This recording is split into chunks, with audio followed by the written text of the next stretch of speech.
इस दुनिया की चाहे कोई भी औरत हो, अगर सबसे ज़्यादा किसी से मोहब्बत करती है तो वो अपने बच्चों से करती है। आज के कहानी में एक महिला के 11 साल का बेटा अचानक कहीं गायब हो जाता है, लेकिन 4 दिन के बाद एक ऐसी सच्चाई मालूम चलता है जिसे सुनने के बाद हर किसी के शरीर के रोंगटे खड़े कर जाता है। वाकई में दोस्तों, आज की जो कहानी है ये आपको भी कहीं ना कहीं सोचने और समझने पर मजबूर कर देने वाली है। नमस्कार, आदाब, मैं हसमुद्दीन और आप देख रहे हैं सफ़र क्राइम तक। आज की जो सच्ची घटना मैं आपको सुनाने वाला हूँ, दरअसल ये घटना है उत्तर प्रदेश की। उत्तर प्रदेश का एक ज़िला पड़ता है फिरोज़ाबाद और इसी फिरोज़ाबाद का एक थाना पड़ता है सिकोहाबाद। सिकोहाबाद थाने के अंतर्गत एक मोहल्ला आता है रुकनपुर, और इसी रुकनपुर मोहल्ले का रहने वाला मुकीम, जिसकी उम्र है 32 साल। पत्नी का नाम फरजाना, जिसकी उम्र है लगभग 27 साल के आसपास। मुकीम के टोटल 3 बच्चे, जिसमें 2 बेटा और एक बेटी। बड़े बेटे का नाम जिसान, जिसकी उम्र है लगभग 11 साल के आसपास। मुकीम जो कि ठेले पे फल वगैरह बेचता है, थोड़े बहुत पैसे कमाता है और बड़ी मुश्किल से अपने बच्चों की परवरिश करता है। बात कर रहा हूँ मैं 20 फरवरी 2023 की सुबह के आसपास। मुकीम का बड़ा बेटा जिसान अपने अब्बू के दुकान पे जाता है, कुछ देर तक वहाँ पे बैठता है। लगभग 11 बजे के आसपास वहाँ से अपने घर के लिए निकलता है, लेकिन रास्ते में से अचानक कहीं गायब हो जाता है। लेकिन इस बात की जानकारी ना तो मुकीम को मालूम चलता है और ना ही उसकी पत्नी फरजाना को मालूम चलता है। जैसे ही शाम का वक्त होता है, जिसान जब अपने घर पे नहीं पहुंचता है, तब मुकीम और उसकी पत्नी फरजाना अपने बेटे जिसान को हर जगहों पे ढूंढना शुरू कर देते हैं। लेकिन इसके बावजूद भी जिसान का कहीं कुछ पता नहीं चलता है। देखते ही देखते पूरी रात गुजर जाती है। अगले दिन सुबह भी हो जाती है, लेकिन अगले दिन सुबह तक भी जिसान घर वापस नहीं आता है। अगले दिन 21 फरवरी 2023 को मुकीम का एक पड़ोसी उसे सुझाव देता है कि तुम नज़दीकी थाने में जाओ और अपने बेटे का गुमशुदगी का रिपोर्ट दर्ज कराओ। पड़ोसी की बात मान करके मुकीम सिकोहाबाद थाने में जाता है और अपने बेटे का गुमशुदगी का रिपोर्ट दर्ज कराता है।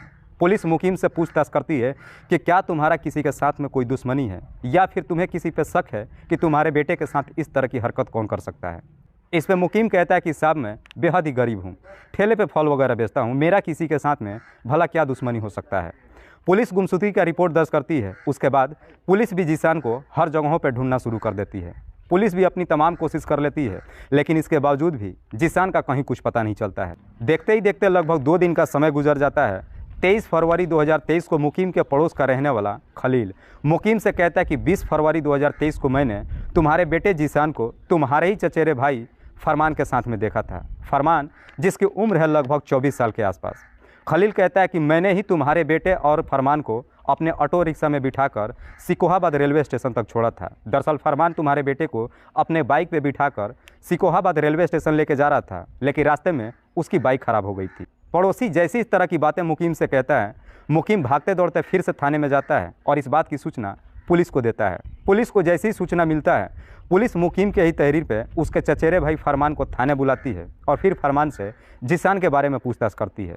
फरमान भी कहता है कि साहब, ये बात बिल्कुल सत्य है कि 20 फरवरी को जिसान मेरे साथ था। दरअसल मैंने जिसान को अपने साथ लेकर सिकोहाबाद के बगल में एक मज़ार पे ले गया था उसे घुमाने के लिए, लेकिन रास्ते में मेरी बाइक ख़राब हो गई थी, इसीलिए मैंने बाइक को एक दुकान में दे दिया बनाने के लिए।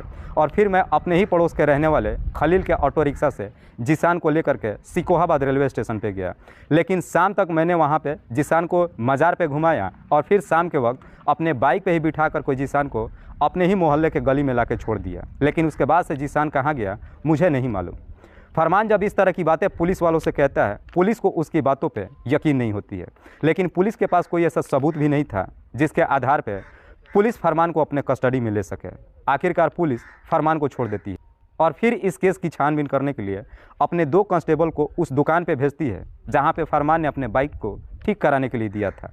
जैसे ही 2 कांस्टेबल उस दुकान पे जाते हैं, फरमान और उसके बाइक के बारे में दुकानदार से जब पूछताछ करते हैं, तो दुकानदार भी कहता है कि हाँ साहब, उस दिन फरमान अपनी बाइक लेकर के तो आया था, लेकिन उसके साथ में कोई बच्चा नहीं था। दुकानदार जैसी इस तरह की बातें पुलिस वालों से कहता है, पुलिस अब इसी के आधार पर फरमान को फिर से अपने कस्टडी में लेकर थाने पहुँच जाती है और अब फरमान से जिसान के बारे में सख्ती से पूछताछ करना शुरू करती है। पुलिस जैसे ही अपना शक्ति दिखाना शुरू करती है, अब फरमान के सामने भी कोई रास्ता नहीं बचता है और आखिरकार मजबूर होकर अपनी सच्चाई कबूल कर लेता है। फरमान बताता है कि साहब, 20 फरवरी 2023 को ही मैंने जिसान की हत्या कर दिया है। लेकिन जब इस हत्या की पूरी कहानी को बताता है तो वाकई में इसे सुनने के बाद किसी को भी अपने कानों पे यकीन नहीं होता है। फरमान बताता है कि मुकीम उसका चचेरा भाई है। मुकीम जो ठेले पे फल वगैरह बेच करके थोड़े बहुत पैसे कमाता है, बड़ी मुश्किल से अपने परिवार के साथ गुजारा करता है, जिसकी वजह से मुकीम के भी शरीर में कई तरह की बीमारियां हो जाती है, जिसकी वजह से रोज़ाना वो अपनी ठेलियाँ भी नहीं लगा पाता है और कुछ ज़्यादा पैसे भी नहीं कमा पाता है। शरीर इतना काफ़ी कमज़ोर हो जाता है कि जब भी अपना ठेलिया लेकर के वापस आता है, रात्रि के वक्त खाना वाना खा करके सो जाता है। जब डेली का ऐसे ही दिन गुजरने लगता है, उसकी पत्नी फरजाना का बुरा हाल हो जाता है, क्योंकि उसके पत्नी फरजाना का शारीरिक सुख नहीं मिल पाता है। इस वजह से फरजाना इधर उधर ताक झाँक करना शुरू कर देती है। फरमान जो कि अक्सर फरजाना के घर जाता है, क्योंकि मुकीम उसका चचेरा भाई है, इस वजह से फरजाना भी रिश्ते में उसकी भाभी लगती है। फरमान जब उसके घर आना जाना शुरू करता है, फरजाना भी जब फरमान को देखती है, उसकी कहीं ना कहीं नीयत फरमान के ऊपर डोल जाती है। और फिर जब भी फरमान फरजाना के घर जाता है, फरजाना उसके तरफ अजीब निगाहों से देखती है।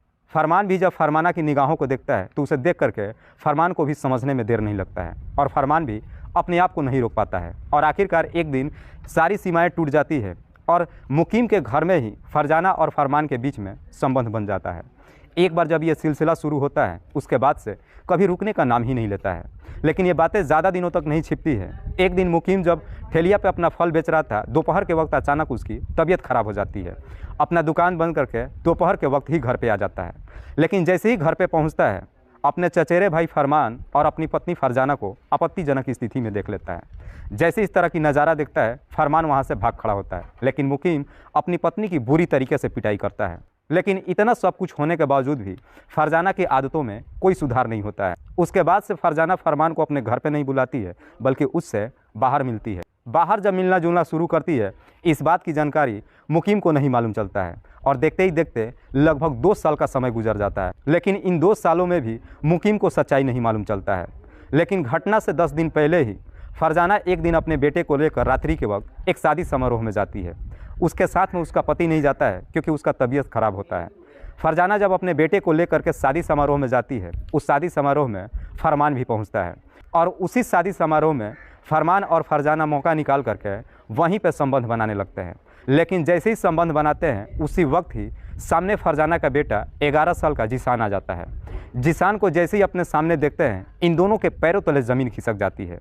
फरजाना इस कदर से डर जाती है कि उसे डर सताने लगता है कि कहीं जीशान घर पे जाकर और ये सारी बातें अपने अब्बू से ना बता दे। जीशान जब घर पे आता है, इस बारे में अपने अब्बू से नहीं बताता है, लेकिन इस बात से फरजाना को काफ़ी डर लगता है। अब वो डर के साए में जीने लगती है। उसे डर सताने लगता है कि शायद हो सकता है कि जीशान किसी न किसी दिन एक दिन ये सारी बात अपने अब्बू से बता ही देगा। इस बात से लेकर के फरजाना इतना काफ़ी डर जाती है कि उसे डर सताने लगता है कि अगर ये सारी सच्चाई फिर से उसके पति को अगर मालूम चल गया, तो अब वो दोबारा कभी भी फरमान से नहीं मिल पाए। डर की साए में इस तरीके से ज़िंदगी जीने लगती है कि अब उससे रहा नहीं जाता है, और आखिरकार एक दिन एक फ़ैसला लेती है और फरमान के नंबर पे फ़ोन करती है और कहती है कि मैं इस तरीके से डर के साए में अपनी जीवन नहीं व्यतीत कर सकती हूँ। मैं चाहती हूँ कि तुम मेरे बेटे जीशान को इस दुनिया से हटा दो, क्योंकि जैसे ही वो इस दुनिया से चला जाएगा, हमारे बारे में जो भी सच्चाई है मेरे पति को कभी मालूम नहीं चलेगा। फरजाना जैसी इस तरह की बातें कहती है, फरमान भी इस काम को करने के लिए तैयार हो जाता है, और फिर इस काम को करने के लिए एक षड्यंत्र बनाता है। और इसी षड्यंत्र के तहत 20 फरवरी 2023 को जीशान जब सुबह सुबह अपने अबू के दुकान पे जाता है, 11 बजे के आसपास जब वो अपने घर के लिए रवाना होता है, फरमान रास्ते में ही उसे रोक लेता है और जीशान से कहता है कि मैं सिकोहाबाद रेलवे स्टेशन बगल के मज़ार पे घूमने के लिए जा रहा हूँ, क्योंकि वहाँ पे मेला लगा है, क्या तुम भी मेरे साथ चलना चाहोगे?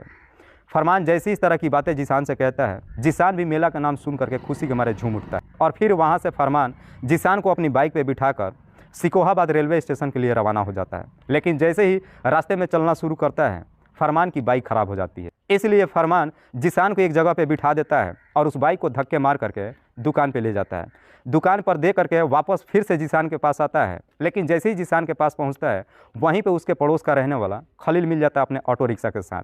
खलील अपने ही ऑटो रिक्शा में जीशान और फरमान दोनों को बिठाकर सिकोहाबाद रेलवे स्टेशन पर ले जा करके छोड़ देता है। वहाँ पर शाम तक फरमान जीशान को लेकर के इधर उधर घुमाता है। शाम के वक्त जब उधर से चलना शुरू करता है, तो अपने बाइक पे फिर से जीशान को बिठा लेता है और वहाँ से लेकर के उसे घर नहीं आता है, बल्कि अपने षड्यंत्र के तहत ही भोगनीपुर नहर पुल के पास जाता है और पुलिया से ही जीशान को नहर में धक्का दे देता है, जिसकी वजह से जीशान पानी में गिर जाता है।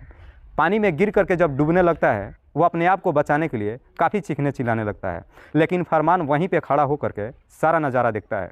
तब तक खड़ा होकर के देखता है जब तक जीशान पानी में डूब नहीं जाता है। जब फरमान को लगता है कि जीशान अब इस दुनिया को छोड़ के जा चुका है, फरमान घर पे आता है और इस बात की जानकारी जीशान की माँ फरजाना को देता है और कहता है कि काम हो गया है।